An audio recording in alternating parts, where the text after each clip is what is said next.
తండ్రి కుమార పరిశుద్ధాత్మకు మహిమ కలుగునుగాక.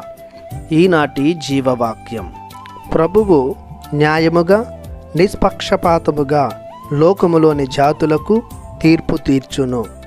కీర్తన గ్రంథము 96వ అధ్యాయము 13వ వచనము. ప్రియ దేవుని బిడ్డలారా, సహోదరి సహోదరులారా, ప్రభు అయిన దేవుడు మేము తన కృపతో ప్రేమతో దీవించునుగాక.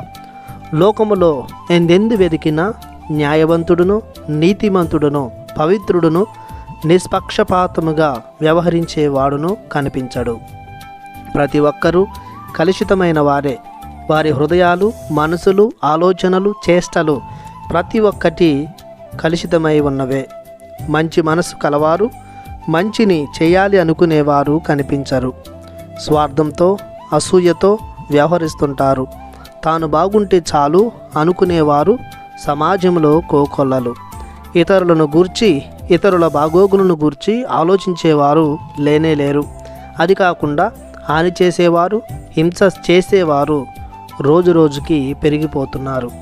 ప్రస్తుత కాలాన్ని గూర్చి ఆలోచిస్తున్నారే కానీ తమ మరణాంతరం ఏమి జరగబోతుందో అన్న దానిని గూర్చి శ్రద్ధ వహించేవారు చాలా తక్కువ. తమ ప్రస్తుత జీవితమే తమ తరువాతి జీవితాన్ని నిర్ణయిస్తుందని, దైవం ద్వారా తీర్పు తీర్చబడతారని గ్రహించలేకపోతున్నారు. వారు జీవించే జీవితం, నడవడిక, మంచితనం, మర్యాద, సంస్కారం, విశ్వాసం, ప్రేమ, నిరీక్షణను బట్టి ప్రభువు తీర్పు విధిస్తాడు.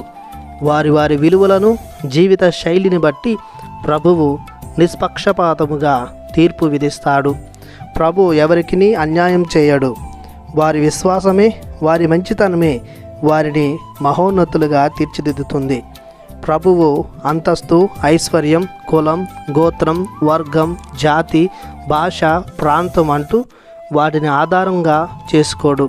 కానీ ప్రభునిపై చూపిన ప్రేమ, ఇతరుల ఎడల కలిగిన ఆప్యాయతను బట్టి ప్రభు పక్షపాతం లేకుండా తీర్పు విధిస్తాడు. లోకములో ఎవరునూ నిష్పక్షపాతులుగా ఉండరు. కావున నీతిమంతుడైన, న్యాయవంతుడైన ప్రభుని సేవించి, ప్రేమించి ఆయన బాటలో నడుస్తూ జీవించుదాం. ప్రార్థించుదాము.